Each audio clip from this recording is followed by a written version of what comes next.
एक सुंदर पहाड़ी कस्बे में आरिफ नाम का एक मधुमक्खी पालक रहता था। वो अपने काम में बेहद कुशल था। उसे फूलों की किस्मों, मौसम के बदलाव और मधुमक्खियों की आदतों का गहरा ज्ञान था। उसकी देखभाल में शहद इतना शुद्ध और स्वादिष्ट होता कि दूर-दूर के शहरों से लोग उसे खरीदने आते थे।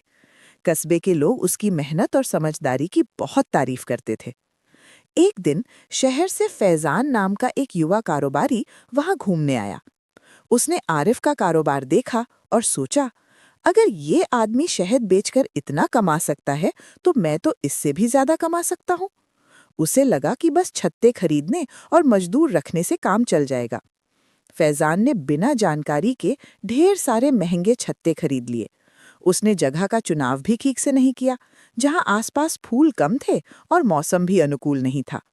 उसने मधुमक्खियों की देखभाल के नियमों पर ध्यान नहीं दिया।